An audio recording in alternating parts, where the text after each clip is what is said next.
La France est-elle dans une dérive néocoloniale sur le continent? Les ambassades de la France-Afrique, l'héritage colonial de la diplomatie française, ingérence, affairisme, violence sexuelle. Une enquête de 200 pages sur le comportement des diplomates français sur le continent. Mickaël Bourporon, bonsoir. Merci d'être avec nous. Vous êtes journaliste d'investigation. Vous êtes l'auteur de cet ouvrage paru dans la collection Les Dossiers Noirs, dirigé par l'association Survie. Peut-être un mot, les ambassades de la France-Afrique, peut-être un mot sur le rôle encore de l'ambassadeur de France, qui, comme vous le décrivez dans cet ouvrage, conserve encore des années après la décolonisation un statut à part dans les ex-colonies. Oui, moi j'ai tendance à parler d'asymétrie en fait dans les relations, puisque effectivement l'ambassadeur de France dans les anciennes colonies, et ça s'explique par l'histoire, a un statut encore particulier. Un statut qu'il n'a pas, qu'on ne retrouve pas dans d'autres régions du monde, que ce soit l'Amérique du Sud, en Asie par exemple. Vous le décrivez même dans certains pays d'ailleurs, comme un acteur politique à part entière de la vie politique locale. Est-ce que vous pouvez nous donner quelques exemples, nous expliquer ça? Oui, mais il y a des exemples très concrets et très récents, très contemporains. On sait très bien que dans la crise post-électorale ivoirienne, l'ambassadeur de France à l'époque avait joué un rôle très important. On sait que dans les multiples crises, en Centrafrique par exemple, les ambassadeurs de France successifs ont joué des rôles importants.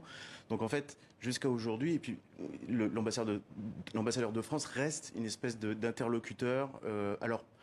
On a tendance à dire de moins en moins, mais en fait, je suis pas sûr que ce soit le cas. On l'a encore vu récemment avec l'ambassadeur de France au Cameroun qui fait son point tous les mois avec le président de la République camerounais, Paul Biya, et qui fait sa conférence de presse sur le parvis du palais présidentiel.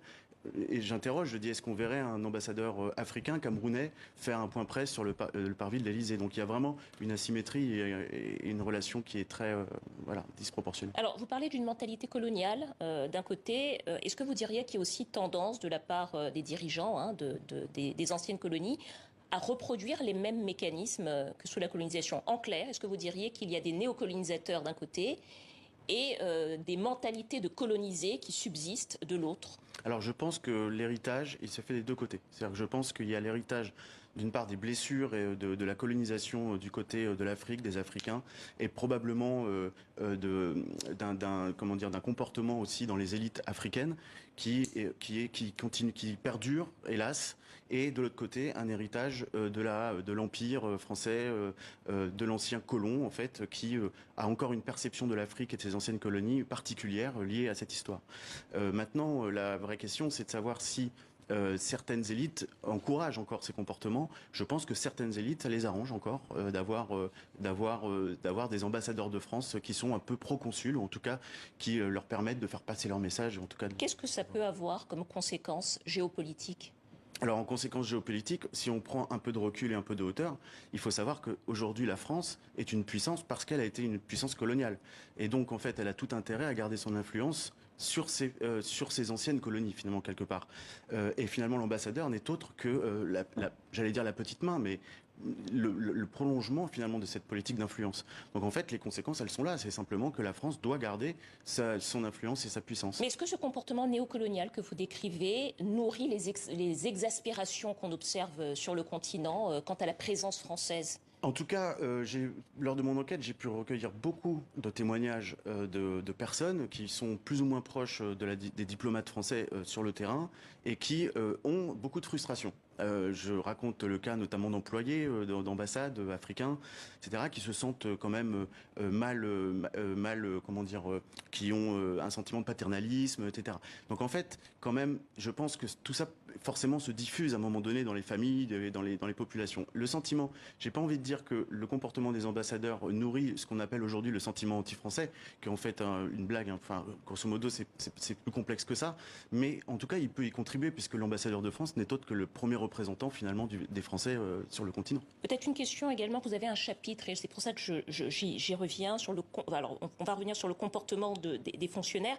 Vous avez un chapitre qui s'intitule Dans les colonies, tout est permis.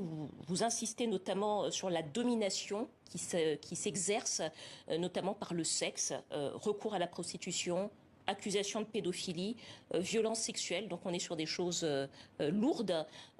Est-ce que c'est une façon finalement, est-ce que c'est au cœur de la domination néocoloniale que vous décrivez aujourd'hui dans les anciennes colonies? Alors je voulais revenir sur le mot néocolonial. Moi je pense qu'en fait il y a une continuité. Donc c'est pour ça que je parle rarement de néocolonialisme, mais sur la question précise que vous posez, oui, il y a globalement, et d'ailleurs d'autres auteurs l'ont prouvé avec certains ouvrages, globalement une perception du corps africain et qui chez les blancs qui perdure en fait. Hein, le corps africain est sexualisé, etc. Et grosso modo, on pense que finalement en Afrique tout est permis, qu'on peut se permettre des choses qu'on ne se permettrait pas dans certains pays où on encourrait des peines de prison extrêmement lourdes. Et les diplomates qui sont les premiers représentants des Français ont un devoir de respecter les lois, ne serait-ce que les lois locales et les lois internationales. Et en l'occurrence, on se rend compte que dans beaucoup d'endroits, on a des récits, on a des... Alors, je les ai pas tous mis dans le livre parce qu'il faut pouvoir prouver, il faut pouvoir... Voilà. Mais j'en ai prouvé quelques-uns où des comportements sont inacceptables et mériteraient des procès et mériteraient même d'aller plus loin. Voilà. Mickaël Poron, journaliste d'investigation, auteur de cette enquête parue dans la collection Les Dossiers Noirs, dirigée par l'association Survie, les ambassades de la France-Afrique. Chez Lux Éditeur. Ouais. Chez Lux Éditeur, absolument. L'héritage colonial de la diplomatie française. Merci à vous. Merci à vous.